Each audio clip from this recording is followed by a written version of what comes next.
जो जैसा कर्म करता है उसे वैसा ही फल मिलता है, फिर वह चाहे राजा हो या रंक।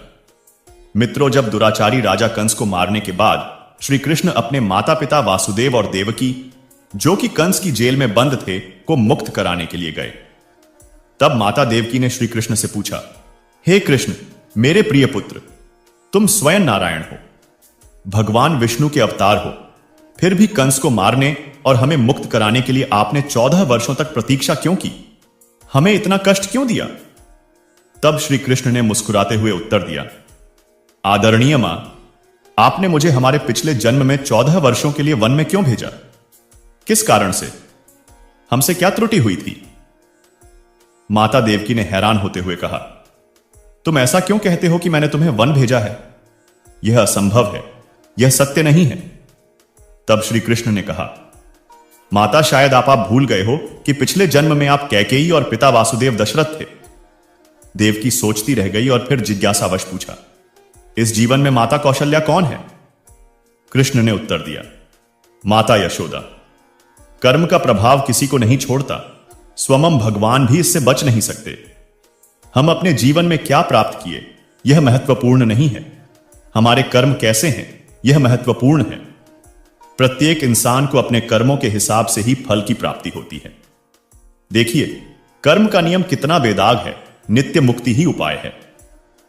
भगवान श्री कृष्ण ने कहा कि मैंने अपने कर्म का फल भोगा है और आपने आपके कर्मों का फल भोगा है। कई लोगों के मन में यह प्रश्न होगा कि उन्हें कर्मों का फल, क्या कर्मों का फल इसी जन्म में मिलता है या अगले जन्म में? हम जो कर्म करते हैं उसमें से कुछ कर्मों का फल हमें तत्काल भी मिलता है और कुछ कर्मों का फल हमें इसी जन्म में बाद में मिलता है। इसी प्रकार कुछ ऐसे कर्म होते हैं जिनका फल हमें अगले जन्म में मिलता। कुछ कर्मों का फल लंबे समय तक मिलता रहता है। जैसे किसी भूखे को आपने भोजन कराया तो उससे आपको खुशी मिली, यह खुशी तुरंत मिली और यह कर्म आपके पुण्य कर्मों में शामिल हो गया। अब इस कर्म का फल पहला तो खुशी के रूप में मिला और दूसरा तब मिलेगा जब आपके पुण्य कर्म प्रकट होंगे। यह फल क्या होगा यह कोई नहीं जानता। इसी प्रकार यदि आपने चोरी की तो उसी वक्त कुछ मन में खटका, भय भी लगा होगा, अपराध बोध भी हुआ होगा। यह कर्म मन को दूषित करेगा। चोरी करने का तुरंत फल मन को दूषित करने के रूप में मिला। इसके बाद यदि पकड़ा गया तो तब वह अलग से फल मिलेगा। अब यह कर्म पाप कर्म में शामिल होकर बाद में भी प्रकट होगा। अधिकतर कर्मों का फल हमें इसी जन्म में मिल जाता है। यदि पुराने पाप कर्म ज्यादा है तो वर्तमान बड़ा ही संघर्ष भरा होगा, दुखदाई होगा, और यदि पुण्य कर्म ज्यादा है तो वर्तमान बहुत ही सुखद होगा। अपने कर्मों का फल भोगने से भगवान भी नहीं बच सके। कर्म फल भोगने से स्वयं भगवान श्री राम भी नहीं बच सके तो अन्य सांसारिक जीवों की क्या बिसात? राम ने बाली को छिपकर मारा था। इसका फल उन्हें कृष्णावतार में एक बहेलिया द्वारा चलाए गए वाण से मारे जाने के रूप में मिला। भगवान राम के पिता दशरथ को भी अपने किए गए कर्म का फल ही भुगतना पड़ेगा। दशरथ ने अनजाने में श्रवण कुमार का वध कर दिया था, जिस कारण पुत्र वियोग में उसके पिता की मृत्यु हो गई। इसका फल दशरथ को राम के वनवास के कारण उनके वियोग में देह त्याग कर भोगना पड़ा। इसलिए लोगों को सत्कर्म की ओर प्रवृत्त होना चाहिए ताकि उसका उसे सुखद फल मिल सके। हमें हमेशा अच्छे कर्म करना चाहिए क्योंकि अच्छे कर्म का फल हमेशा मीठा होता है। प्राचीन समय की बात है, एक राजा था जिसका नाम धर्मवीर था। राजा धर्मवीर अपने न्याय और धर्म पालन के लिए प्रसिद्ध था। उनकी प्रजा उन्हें अत्यधिक स्नेह और आदर देती थी। राजा धर्मवीर का एक अद्भुत महल था जो चारों ओर सुंदर बागों से घिरा हुआ था। राजा धर्मवीर का एक घनिष्ठ मित्र और मार्गदर्शक था, ऋषि वशिष्ठ। ऋषि वशिष्ठ एक महान ज्ञानी और तपस्वी थे जिन्होंने जीवन के गूढ़ रहस्यों को समझा था। एक दिन राजा धर्मवीर ने ऋषि वशिष्ठ से पूछा, महर्षि, क्या जीवन में किए गए कर्मों का फल अवश्य मिलता है? ऋषि वशिष्ठ ने मुस्कुराते हुए कहा, राजन, कर्मों का फल अवश्य मिलता है। यह प्रकृति का अटल नियम है। जो जैसा बीज बोता है वैसा ही फल पाता है। राजा धर्मवीर के राज्य में एक साधारण व्यक्ति रहता था जिसका नाम था हरिदास। हरिदास एक निर्धन व्यक्ति था, लेकिन उसके मन में सच्ची श्रद्धा और ईमानदारी थी। वह अपने जीवन में सदा सत्य और धर्म का पालन करता था। हरिदास अपने छोटे से खेत में दिन रात मेहनत करता और अपनी परिवार का पालन पोषण करता। एक बार हरिदास के गांव में भयंकर अकाल पड़ा। सभी लोग भूख और प्यास से त्रस्त हो गए। हरिदास ने अपने पास बचे हुए अन्न को गांव के लोगों में बांट दिया। उसकी इस उदारता से गांव वाले बहुत प्रभावित हुए, लेकिन हरिदास का परिवार भूखा रह गया। राजा धर्मवीर ने ऋषि वशिष्ठ से कहा, महर्षि, हरिदास ने अपने कर्मों से बहुत पुण्य कमाए हैं, लेकिन फिर भी वह और उसका परिवार कष्ट में है। क्या यह न्याय है? ऋषि वशिष्ठ ने उत्तर दिया, राजन, यह केवल प्रारंभ है। कर्मों का फल समय पर मिलता है। हरिदास का परिश्रम और उसकी निष्ठा उसे अवश्य ही फल प्रदान करेगी। कुछ दिनों बाद एक दिन हरिदास को जंगल में एक गुफा मिली। गुफा के भीतर उसे एक विशाल खजाना मिला। हरिदास ने उस खजाने का उपयोग न केवल अपने परिवार के लिए किया, बल्कि पूरे गांव को उस खजाने से लाभान्वित किया। हरिदास की उदारता और कर्मों का फल उसे सुख और समृद्धि के रूप में मिला। राजा धर्मवीर ने इस घटना से प्रेरणा ली और उन्होंने यह संकल्प लिया कि वे भी अपने राज्य में धर्म और न्याय का पालन करेंगे। प्राचीन काल की बात है, जब द्वारका नगरी में भगवान श्री कृष्ण का शासन था। उसी समय एक छोटे से गांव में सुदामा नामक ब्राह्मण रहता था। सुदामा का बचपन बहुत ही सादा और निर्धनता में बीता। वह और श्री कृष्ण एक ही गुरुकुल में पढ़े थे और बचपन के घनिष्ठ मित्र थे। मित्रों, एक गांव में एक औरत गंगा देवी रहती थी। गंगा देवी का जीवन संघर्ष और कठिनाइयों से भरा हुआ था, लेकिन उन्होंने कभी भी अपने धर्म और कर्तव्यों से मुंह नहीं मोड़ा। गंगा देवी का जन्म एक संपन्न परिवार में हुआ था। उनके माता पिता ने उन्हें अच्छे संस्कार दिए थे। उनका विवाह एक प्रतिष्ठित परिवार में हुआ, लेकिन विवाह के कुछ ही समय बाद उनके पति का निधन हो गया। गंगा देवी ने अपने पति के निधन के बाद अपने बच्चों को पालने के लिए कठिन परिश्रम किया। गंगा देवी ने छोटे मोटे काम करके अपने बच्चों का पालन पोषण किया। उन्होंने सदा अपने बच्चों को सच्चाई, ईमानदारी और परिश्रम का पाठ पढ़ाया। गंगा देवी की मेहनत और संघर्ष के बावजूद उनके बच्चे जब बड़े हुए तो उन्होंने अपनी मां की परवाह करना छोड़ दिया। गंगा देवी हर दिन भगवान की पूजा करती और प्रार्थना करती थीं। उन्होंने अपने जीवन के हर पल को भगवान की सेवा में समर्पित कर दिया। उनका मानना था कि भगवान हर किसी के कर्मों का फल अवश्य देते हैं। गंगा देवी के बच्चे बड़े होकर स्वार्थी हो गए थे। वे अपनी मां की मेहनत और त्याग को भूल गए थे। गंगा देवी की हालत दिन प्रतिदिन खराब होती जा रही थी, लेकिन उनके बच्चे उनकी सहायता करने के बजाय उन्हें उपेक्षित कर देते थे। गंगा देवी की स्थिति देखकर गांव वाले बहुत दुखी थे। उन्होंने गंगा देवी की सहायता करने का निर्णय लिया। गांव वाले गंगा देवी के लिए भोजन और दवाइयों का प्रबंध करते थे। गांव वालों की सहायता से गंगा देवी का जीवन थोड़ा तो बेहतर हो गया। गंगा देवी ने अपने बच्चों की उपेक्षा के बावजूद कभी हार नहीं मानी। उन्होंने अपने जीवन में सदा सच्चाई और धर्म का पालन किया। उनकी भक्ति और ईमानदारी ने उन्हें मन की शांति दी। गंगा देवी का मानना था कि उनके बच्चों को उनके कर्मों का फल अवश्य मिलेगा। एक दिन गंगा देवी के बच्चों ने अपनी मां की हालत देखी और उन्हें अपने व्यवहार पर पश्चाताप हुआ। उन्होंने समझा कि उन्होंने अपनी मां के साथ बहुत अन्याय किया है। बच्चों ने गंगा देवी से माफी मांगी और उनके अच्छे जीवन के लिए हर संभव प्रयास किया। गंगा देवी ने अपने बच्चों को माफ कर दिया और उन्हें आशीर्वाद दिया। उन्होंने कहा, कर्मों का फल भोगने ही पड़ता है, लेकिन यदि मनुष्य अपने कर्मों को सुधार ले तो भगवान भी उसे क्षमा कर देते हैं। गंगा देवी की कहानी यह सिखाती है कि कर्मों का फल अवश्य भोगना पड़ता है, लेकिन सच्चाई, ईमानदारी और भक्ति का फल भी अवश्य मिलता है। गंगा देवी का जीवन संघर्षमय था, लेकिन उन्होंने कभी भी अपने धर्म और कर्तव्यों से मुंह नहीं मोड़ा। उनकी कहानी हमें सिखाती है कि सच्चाई और धर्म के मार्ग पर चलने वाले को अंत में सुख और शांति प्राप्त होती है। मित्रों, इसलिए हमेशा अच्छे कर्म करते रहना चाहिए, क्योंकि बुरे कर्मों का फल तो कभी ना कभी भोगना पड़ेगा। अगर हम अच्छे कर्म करेंगे तो हमारा जीवन भी अच्छा ही होगा। मित्रों, प्राचीन समय की बात है। एक छोटे से गांव में रुक्मिणी नाम की एक औरत रहती थी। रुक्मिणी के पास एकमात्र संपत्ति थी, उसकी प्यारी भैंस, जिसका नाम गोपी था। गोपी उसके लिए सिर्फ एक पशु नहीं थी, बल्कि उसकी सहेली और परिवार का हिस्सा थी। रुक्मिणी का जीवन संघर्षों से भरा था। बचपन में ही माता पिता का साया सिर से उठ गया था।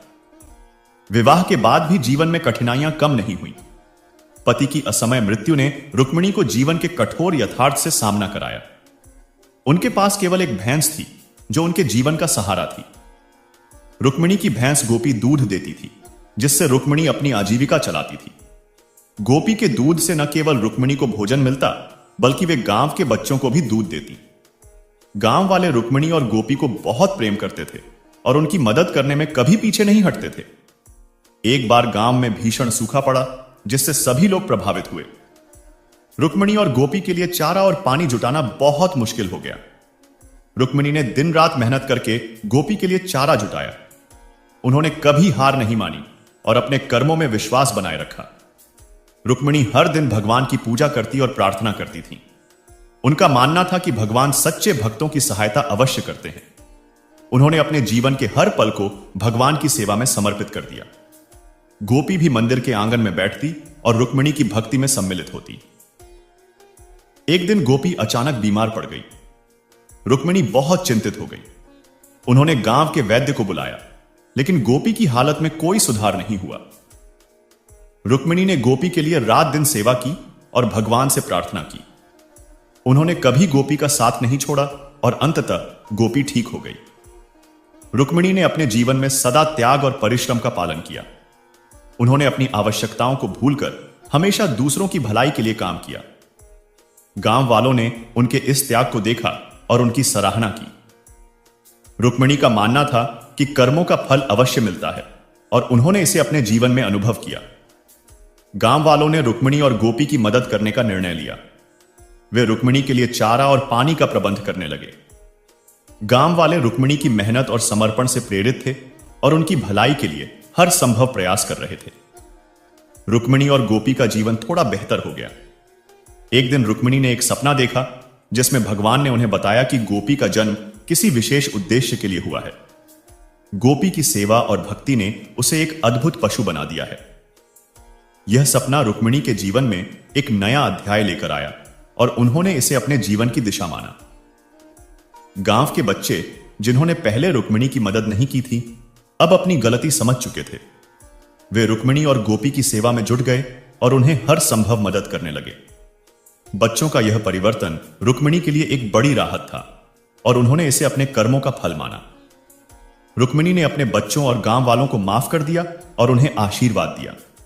उन्होंने कहा, कर्मों का फल भोगने ही पड़ते हैं, लेकिन यदि मनुष्य अपने कर्मों को सुधार ले तो भगवान भी उसे क्षमा कर देते हैं। रुक्मिणी और गोपी की कहानी यह सिखाती है कि कर्मों का फल अवश्य भोगना ही होता है।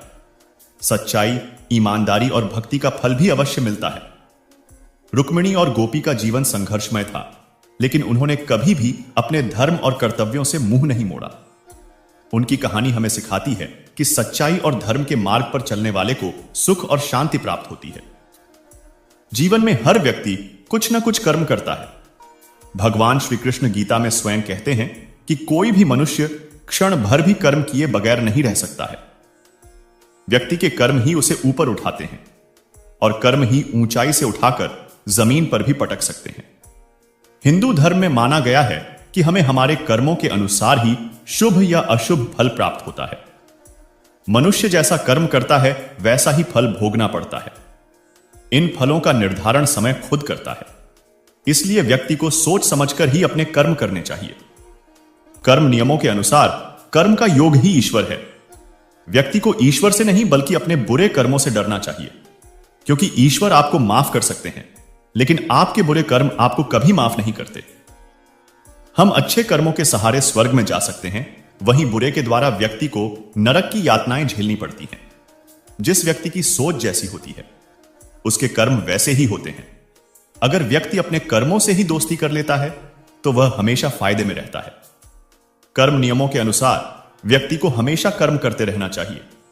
ऐसा करने से जिंदगी आपको खूबसूरत मौके देती रहेगी।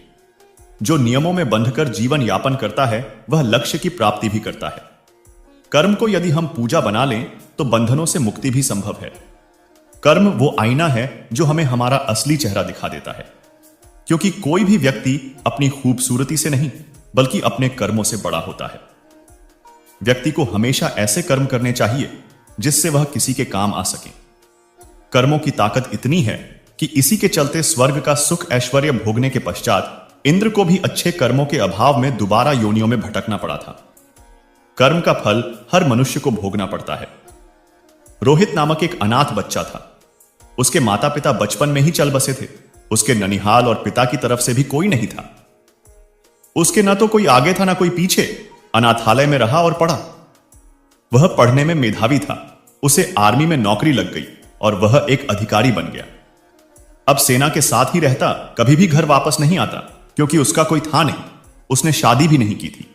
उसे जितनी सैलरी मिलती थी वह सब बचा लेता था।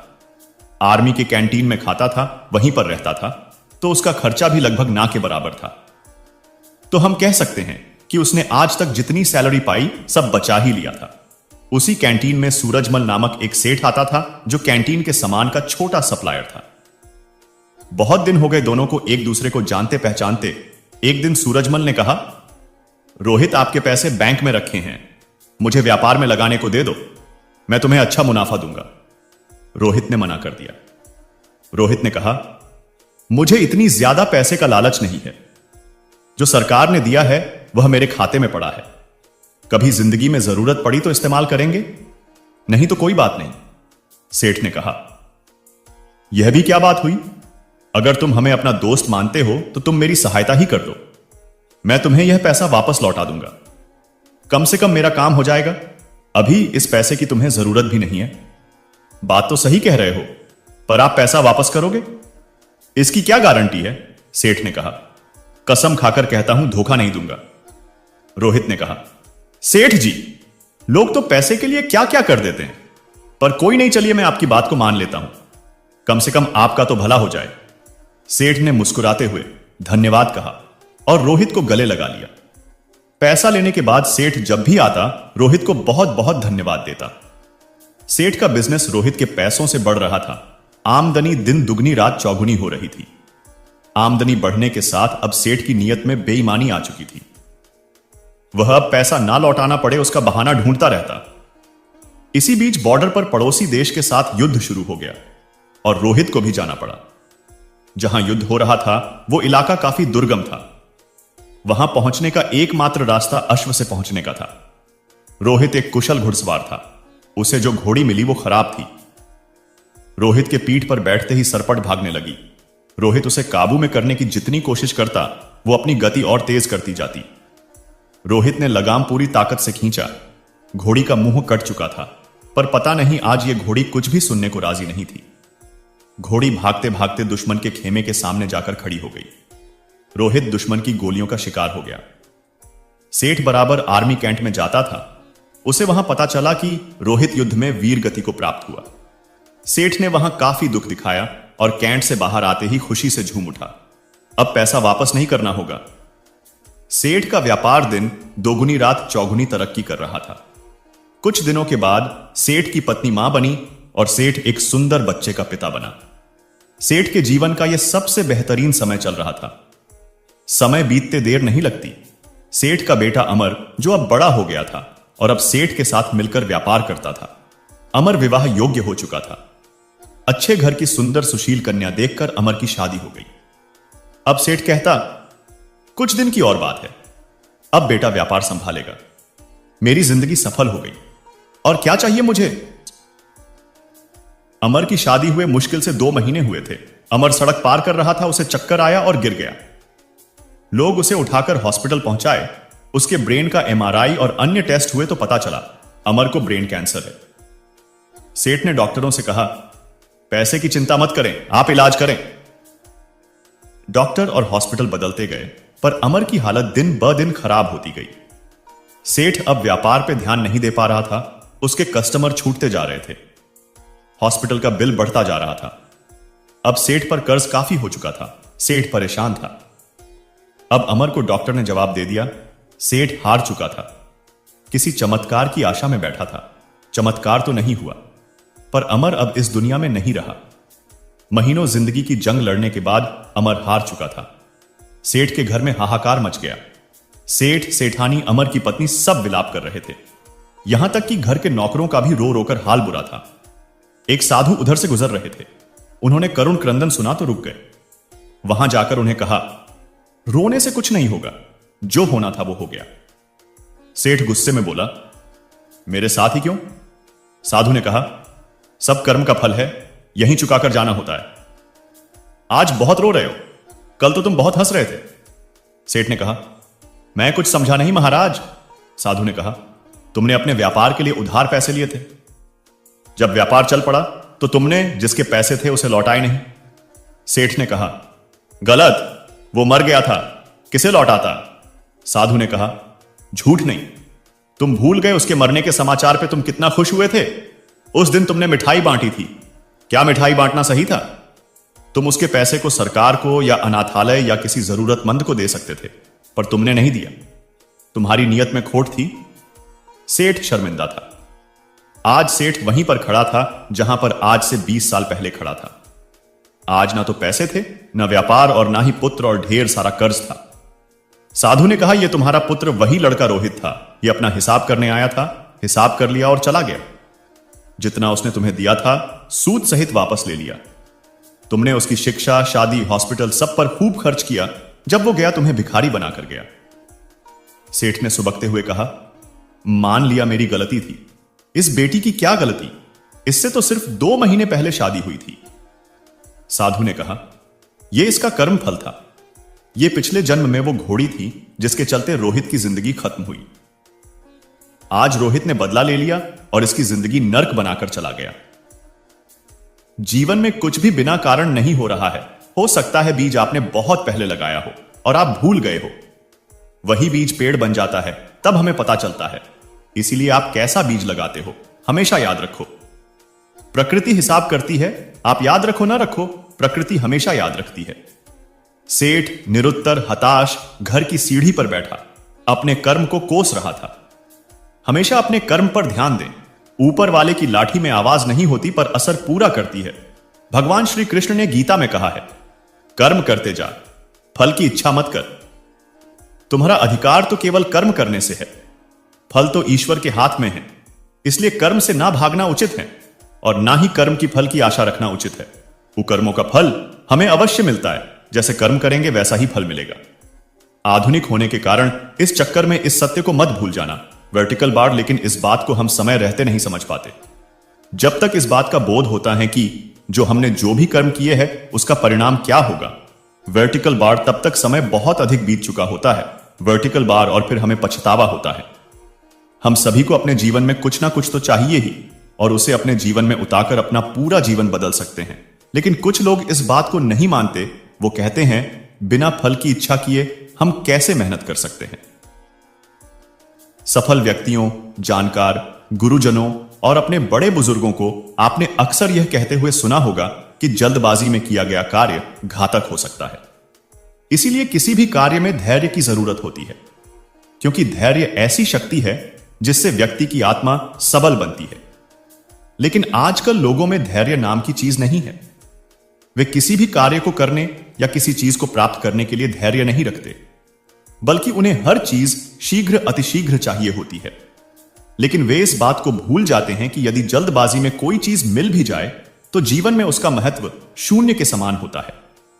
जीवन में धैर्य का क्या महत्व है और धैर्य क्यों जरूरी है, इसे जानने के लिए आपको गौतम बुद्ध के जीवन से जुड़ी इस कहानी को जरूर जानना चाहिए। क्योंकि धैर्य ना होने के कारण इंसान गलत कर्म करते हैं। धैर्य के महत्व को जानने से पहले जानते हैं आखिर धैर्य है क्या। दरअसल धैर्य, धीरज, संतोष या सहनशीलता ऐसे गुणों में एक है जो हर किसी के पास नहीं होता है। धैर्यवान व्यक्ति वह है जो कठिन परिस्थिति में भी शांत रहकर सहन करते हुए उसे पार कर लेता है, या सही समय आने का धैर्यपूर्वक इंतजार करता है और कोई भी गलत कर्म नहीं करता। गौतम बुद्ध एक बार शिष्यों के साथ गांव से शहर की ओर जा रहे थे। यात्रा करते हुए उन्हें और शिष्यों को थकान महसूस हुई। थकान मिटाने के लिए वे एक झील के पास रुक गए और एक शिष्य को प्यास बुझाने के लिए झील से पानी लाने को कहा। शिष्य बर्तन में पानी लेने के लिए झील के पास गया, लेकिन जब झील के पास पहुंचा तो देखा कि वहां कुछ लोग पानी में कपड़े धो रहे हैं, और उसी समय एक बैलगाड़ी भी झील के किनारे आकर रुकी, जिससे कि सारा मिट्टी पानी में घुल गया और झील का पानी गंदा हो गया। शिष्य सोचने लगा कि इतना दूषित और गंदा पानी अपने गुरु के पीने के लिए कैसे लेकर जा सकता हूं, इसलिए वह बिना पानी लिए खाली हाथ ही लौट गया। शिष्य ने गौतम बुद्ध से कहा, गुरुदेव, झील का पानी बहुत गंदा है और पानी पीने के योग्य नहीं है। साथ ही उसने पानी के गंदे होने के सभी कारण भी गौतम बुद्ध को बताए। गौतम बुद्ध ने कहा, ठीक है, कोई बात नहीं, कुछ देर यहीं आराम कर लेते हैं। लगभग आधा घंटा आराम करने के बाद गौतम बुद्ध फिर से उसी शिष्य को पानी लाने के लिए कहते हैं। शिष्य फिर से बर्तन लेकर झील के पास जाता है, लेकिन इस बार वह देखता है कि झील के पानी में कोई हलचल नहीं है और पानी भी एकदम साफ और पीने के योग्य है। जो मिट्टी पानी के ऊपर दिखाई दे रहा था, वह भी अब झील की तली में बैठ गया। शिष्य बर्तन में पानी भरकर गौतम बुद्ध के पास जाता है।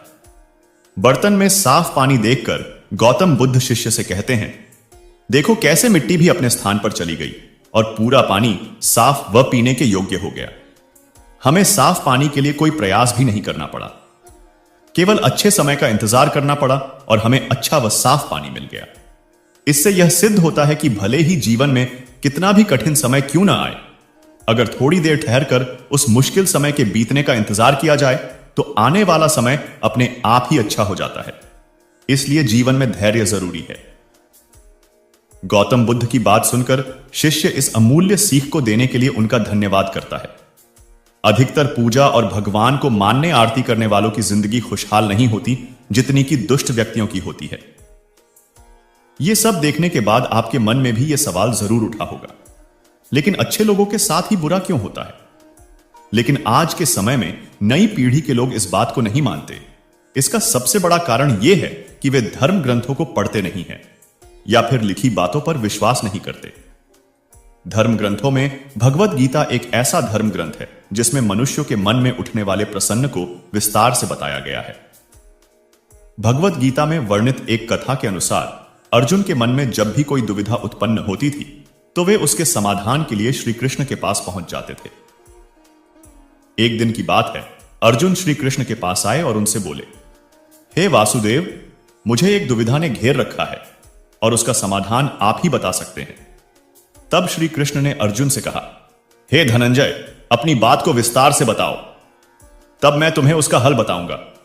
तब अर्जुन बोले, हे नारायण, कृपा कर आप मुझे यह बताइए कि अच्छे लोगों के साथ हमेशा बुरा ही क्यों होता है, जबकि बुरे लोग हमेशा खुशहाल ही दिखते हैं। अर्जुन के मुख से ऐसी बात सुनकर श्री कृष्ण बोले, हे पार्थ, मनुष्य जैसा देखता है या महसूस करता है, वास्तव में वैसा कुछ नहीं होता, बल्कि अज्ञानतावश उसकी सच्चाई को समझ ही नहीं पाता है। श्री कृष्ण की बात सुनकर हैरान हो गए और बोले, हे नारायण, आप क्या कहना चाहते हैं? मैं समझ नहीं पाया। श्री कृष्ण ने कहा कि सुनो, तुम खुद ही समझ जाओगे। हर प्राणी को अपने कर्मों के अनुसार ही सुख दुख मिलते हैं, अर्थात जो अच्छे कर्म को करता है उसे अच्छा फल मिलता है और जो बुरे कर्म करता है उसे बुरा फल मिलता है, क्योंकि अच्छे कर्म और बुरे कर्म इंसान पर ही निर्भर करता है। यह धरती प्रत्येक को अपनी राह चुनने का मौका देती है, पर इसका फैसला करना कि वह किसके साथ चलना चाहता है, यह व्यक्ति विशेष की इच्छा पर निर्भर करता है। फिर कथा सुनाते हुए श्री कृष्ण जी बोले, बहुत समय पहले की बात है। एक नगर में दो पुरुष रहते थे, जिनमें से एक व्यापारी था जिसके लिए अपने जीवन में धर्म और नीति की बहुत महत्ता थी। वह पूजा पाठ और भगवान की भक्ति में बहुत विश्वास करता था। चाहे कुछ भी हो जाए, वह मंदिर जाना नहीं भूलता था, न ही धर्मदान के कार्य में कोई कमी करता था।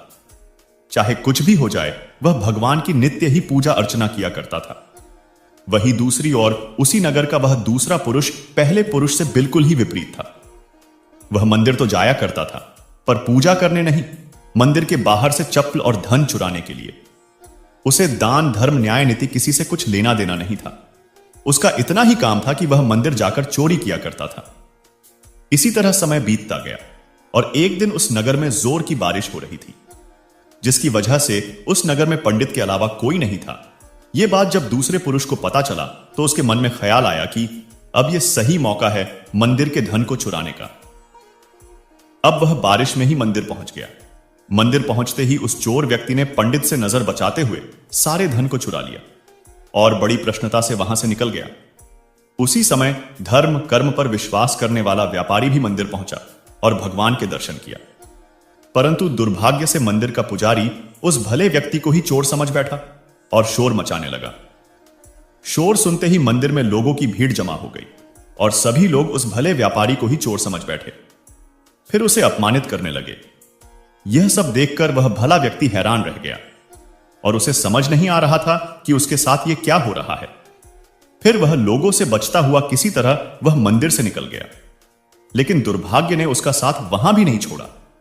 मंदिर से बाहर निकलते ही वहां एक गाड़ी से टकरा गया और वह भला व्यक्ति घायल हो गया। फिर वह व्यापारी लंगड़ाते हुए घर को जाने लगा। तभी रास्ते में उसकी मुलाकात उस दुष्ट व्यक्ति से हुई जिसने मंदिर का धन चोरी किया था। वह दुष्ट व्यक्ति झूमता और नाचता हुआ जोर से बोल रहा था कि आज तो मेरी किस्मत ही चमक गई, एक साथ इतना सारा धन उसे मिल गया। जब व्यापारी ने उस दुष्ट की बातें सुनी तो उसे बहुत हैरानी हुई और क्रोधित होकर उसने अपने घर जाकर भगवान की सारी मूर्तियां निकालकर फेंक दी और भगवान से नाराज होते हुए अपना जीवन व्यतीत करने लगा। कुछ समय पश्चात दोनों ही व्यक्तियों की मृत्यु हो गई और दोनों ही यमराज की सभा में पहुंचे। उस व्यापारी ने उसी दुष्ट व्यक्ति को खड़ा देख क्रोधित स्वर में पूछ ही लिया, मैं हमेशा अच्छे कर्म करता था, पूजा पाठ दान धर्म में विश्वास करता था, जिसके बदले जीवन भर अपमान और दंड ही मिला, और इस अधर्म करने वाले पापी को नोटों से भरी पोटली, आखिर क्यों? इस पर यमराज ने उस भले व्यक्ति को बताया कि पुत्र, तुम गलत सोच रहे हो। जिस दिन तुम्हें गाड़ी से टक्कर लगी थी, वास्तव में वह दिन तुम्हारे जीवन का आखिरी दिन था। तुम्हारे द्वारा किए गए अच्छे कर्मों के कारण ही तुम्हारी मृत्यु एक छोटी सी चोट में परिवर्तन हो गई। इस दुष्ट व्यक्ति के बारे में जानना चाहते हो तो पुत्र, इसके भाग्य में राजयोग्य था, जो कि इसके दुष्ट कर्म और अधर्म के कारण एक छोटे से धन की पोटली में परिवर्तित हो गया। श्री कृष्ण अर्जुन को कथा सुनाने के बाद कहते हैं, पार्थ, अब तुम्हें तुम्हारे प्रश्न का उत्तर मिल गया।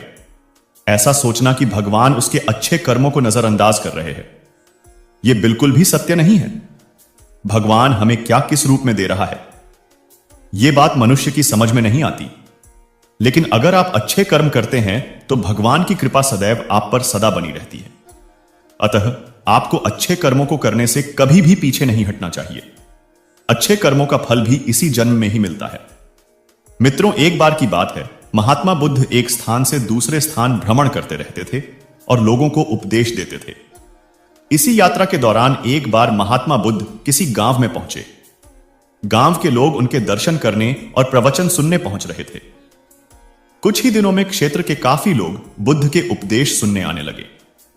तभी एक दिन वहां एक महिला पहुंची।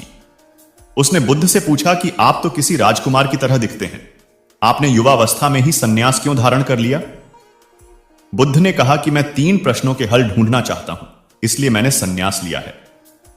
बुद्ध आगे बोले कि हमारा यह शरीर अभी युवा और आकर्षक है, लेकिन यह वृद्ध होगा, फिर बीमार होगा और अंत में मृत्यु हो जाएगी। मुझे वृद्धावस्था, बीमारी और मृत्यु इन तीनों के कारण जानने थे। इन 3 प्रश्नों के हल मुझे खोजने थे। बुद्ध की ये बातें सुनकर महिला बहुत प्रभावित हो गई और उसने उन्हें भोजन के लिए आमंत्रित किया। जैसे ही ये बात गांव के लोगों को मालूम हुई तो सभी ने बुद्ध से कहा कि वे उस स्त्री के यहां न जाए, क्योंकि उसका चरित्र सही नहीं है। बुद्ध ने गांव के सरपंच से पूछा कि क्या यह बात सही है। सरपंच ने भी गांव के लोगों की बात में अपनी सहमति जताई। तब बुद्ध ने सरपंच का एक हाथ पकड़कर कहा कि अब ताली बजाकर दिखाओ। इस पर सरपंच ने कहा कि यह कैसे संभव है, एक हाथ से ताली नहीं बज सकती है। बुद्ध ने कहा कि सही है। ठीक इसी तरह कोई महिला अकेले ही चरित्रहीन नहीं हो सकती है। अगर इस गांव के पुरुष चरित्रहीन नहीं होते तो वह महिला भी चरित्रहीन नहीं होती।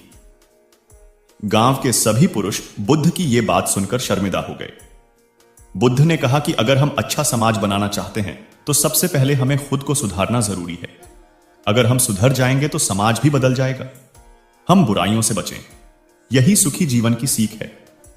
अधिकतर कहा जाता है कि अच्छे के साथ बुरा होता है, तो ऐसा क्यों होता है? तो वास्तव में होता क्या है कि यदि आप अच्छे हो तो जितने ज्यादा अच्छे आप होंगे, उतना ही आपको दूसरों पर दया आएगी।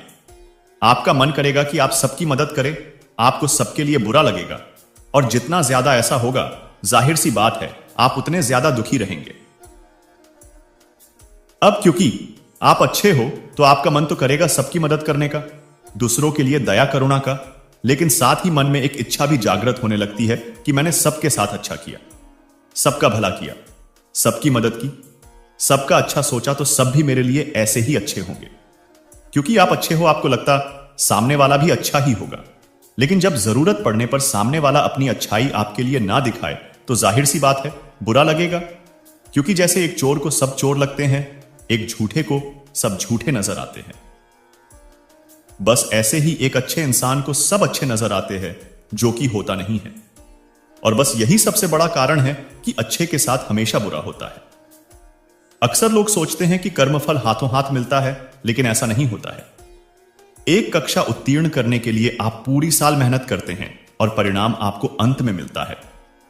पूरे वर्ष के बाद आपको पता चलता है कि आप अगली कक्षा में जा रहे हैं, अथवा आपको इसी कक्षा में रहते हुए सारी पढ़ाई वापस करनी होगी। उसी प्रकार एक जन्म में किए गए सभी कर्मों के अनुसार आपका अगला जन्म और उस जीवन में मिलने वाले सुख दुख का निर्धारण होता है। इसलिए यह देखकर बिल्कुल भी चिंता ना करें कि अच्छे कर्म करने वालों को दुख मिल रहे हैं और बुरे कर्मों वाले ऐश कर रहे हैं।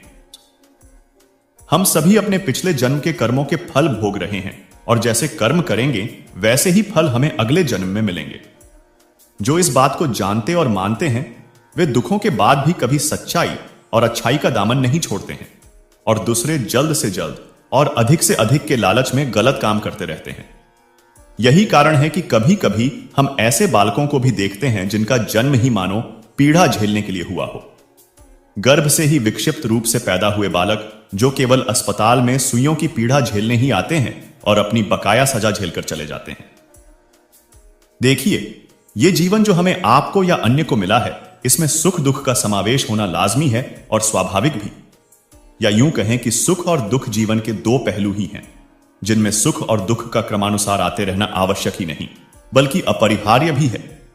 वास्तव में हमेशा ऐसा होता नहीं कि जो हमें दिखाई दे वो हर बार सही ही हो। कई बार हमारी आंखें भी वास्तविकता देख नहीं पाती और हम सदा सर्वदा भ्रम में उलझे रहते हैं। परिणाम स्वरूप हमें दुख ही हासिल होता है, तथा यह कोई जरूरी नहीं कि जो कर्म हम अच्छा सोचकर किए जा रहे हैं वो सदैव अच्छा ही हो। जीवन में दुख का कारण सिर्फ और सिर्फ इतना ही है कि हम कर्म से ज्यादा उसके फल की चिंता करते हैं, जबकि हमारा अधिकार मात्र कर्म तक ही सीमित है। फल का अधिकार तो हमारे वश में है नहीं। हां, कई बार हम अपने आसपास यह देखते तो जरूर है कि अमुक व्यक्ति के कर्म अच्छे रहते हैं, पर उन्हें दुख की प्राप्ति होती है।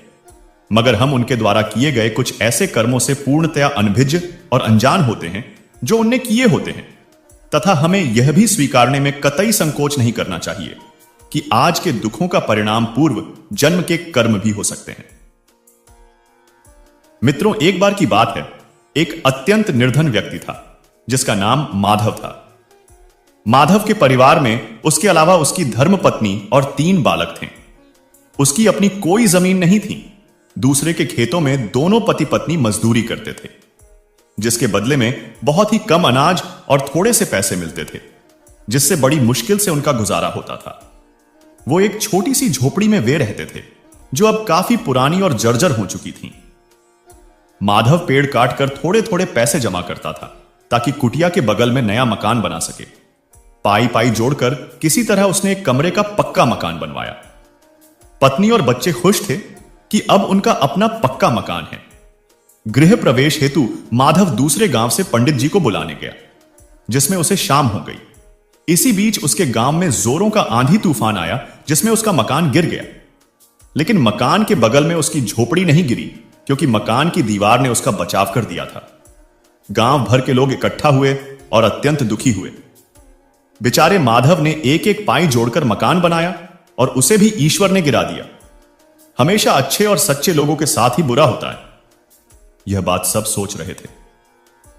माधव भी थोड़ी देर में पंडित जी के साथ वहां पहुंचा और मकान को गिरा देखकर खुश हो गया और ईश्वर को धन्यवाद देने लगा।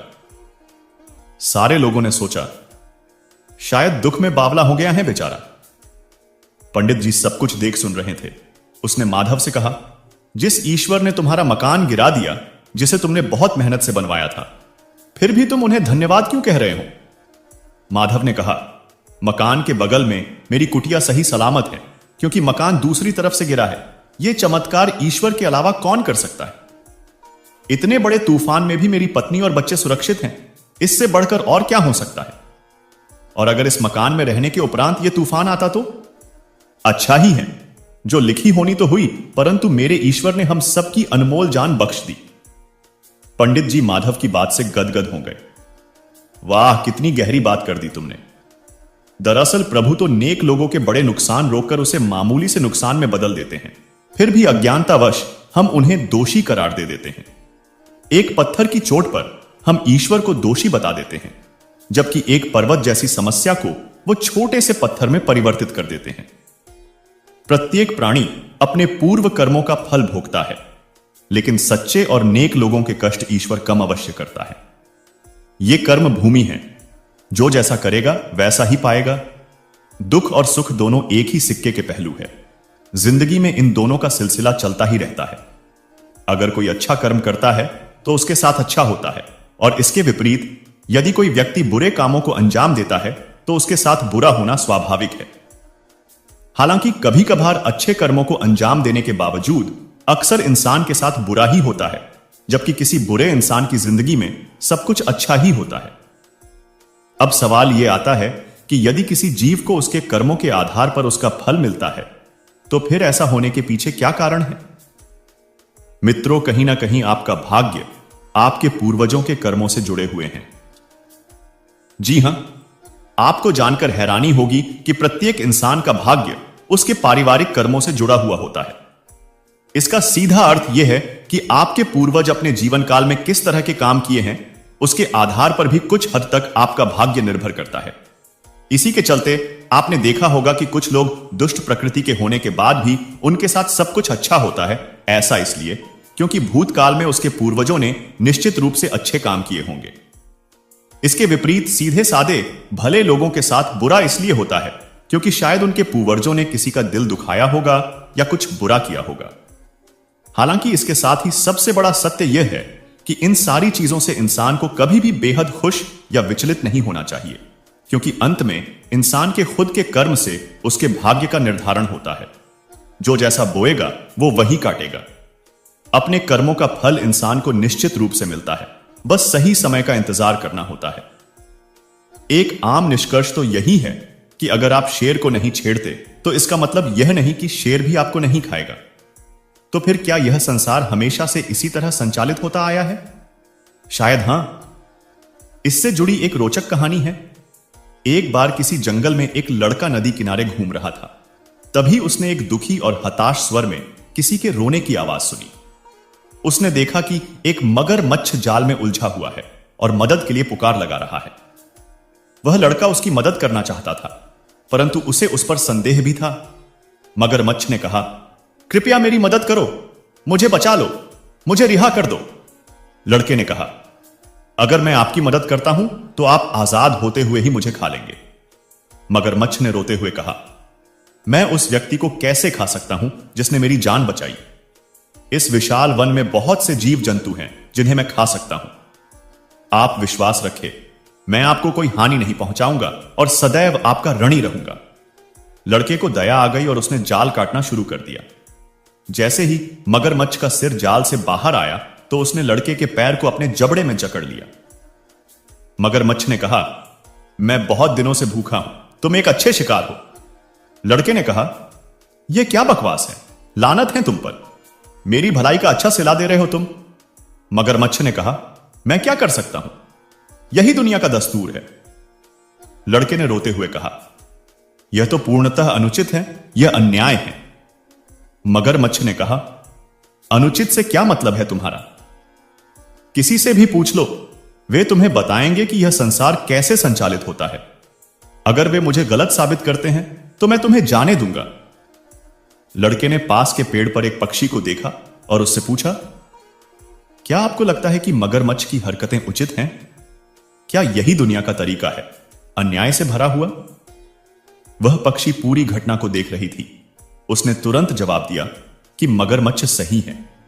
उसने बताया कि कैसे उसने बहुत मेहनत से एक घोंसला बनाया और अपने अंडे दिए, और फिर एक दिन एक सांप ने आकर सारे अंडे निगल लिए और उसकी मेहनत बेकार चली गई। उसने कहा कि निसंदेह यह दुनिया एक उचित जगह नहीं है। इतना कहकर वह उड़ गई। मगरमच्छ ने कहा, सुना तुमने? यह कहकर मगरमच्छ ने अपनी पकड़ और मजबूत कर दी। लड़के ने कहा, रुको। लड़के ने पास ही एक गधे को चरते देखा और उससे भी वही प्रश्न किया। गधा ने कहा, दुर्भाग्य से मगरमच्छ सही है। जब मैं छोटा था, मेरे मालिक ने मेरी पीठ पर बोझ लाद दिया था और मुझसे अधिकतम काम लिया। मैंने उसे वर्षों तक ईमानदारी से सेवा दी। अब जब मैं बूढ़ा और कमजोर हो गया तो उसने मुझे यह कहते हुए मुझे जंगल में छोड़ दिया कि वह मुझे खाना नहीं दे सकता। अब कभी भी कोई शेर मुझे अपना शिकार बना सकता है। तो हां, मगरमच्छ सही है। इस संसार में बहुत अन्याय, असमानता और अनुचितता है। मगरमच्छ ने कहा, अब बहुत हो गया, मुझे भूख लगी है। तुम ईश्वर से अपनी अंतिम प्रार्थना कर लो। लड़के ने कहा, मुझे एक अंतिम अवसर दो, मुझे उस खरगोश से भी यह पूछने दो। मगरमच्छ ने कहा, तुमने मुझे बचाया है, मैं तुम्हें एक अंतिम मौका देता हूं। सवाल पूछे जाने पर खरगोश का जवाब पक्षी और गधे से पूरी तरह से अलग था। खरगोश ने कहा, यह पूरी तरह बकवास है, ऐसा बिल्कुल नहीं है। दुनिया एक पूरी तरह से उचित जगह है। मगरमच्छ ने कहा, यह क्या बकवास है, मूर्ख खरगोश। बेशक यह दुनिया एक अनुचित जगह है। मुझे देखो, मैं बिना किसी गलती के इस जाल में फंस गया था। खरगोश ने कहा, ऐसा लग रहा है जैसे कोई मुंह में पान रखकर बातें कर रहा हो। स्पष्ट और जोर से बोलो। मगरमच्छ ने कहा, मैं तुम्हारी चालाकी समझ रहा हूं। मैं स्पष्ट रूप से बोलने के लिए अपना मुंह खोलूंगा और लड़का बच जाएगा। खरगोश ने कहा, तुम मूर्ख हो या क्या? क्या तुम भूल गए कि तुम्हारी पूंछ कितनी मजबूत है? यदि वह भागने की कोशिश करता है तो वह मर जाएगा। तुम यहां के आसपास के सबसे ताकतवर जानवर हो। मगरमच्छ इस झूठी प्रशंसा से खुश हो गया और तर्क जारी रखने के लिए अपना मुंह खोल दिया। खरगोश ने चिल्लाते हुए कहा, भागो लड़के भागो, दूर भाग जाओ। और लड़का आजाद होते ही पूरी ताकत लगाकर भाग गया। मगरमच्छ ने कहा, धोखेबाज, तुमने मेरा खाना छीन लिया, यह बहुत अनुचित है। खरगोश ने कहा, उचित अनुचित की बात तुम ना ही करो तो बेहतर होगा। लड़का गांव भाग गया और सभी पुरुषों को इकट्ठा कर लिया जो अपने भाले और तलवार लेकर आए और मगरमच्छ को मार डाला। उनका पालतू कुत्ता जो उनके साथ आया था, खरगोश को देखा और उसका पीछा किया। अरे अरे, लड़का चिल्लाया और अपने कुत्ते को पकड़ने की कोशिश की। इस खरगोश ने मेरी जान बचाई है, उस पर हमला मत करो।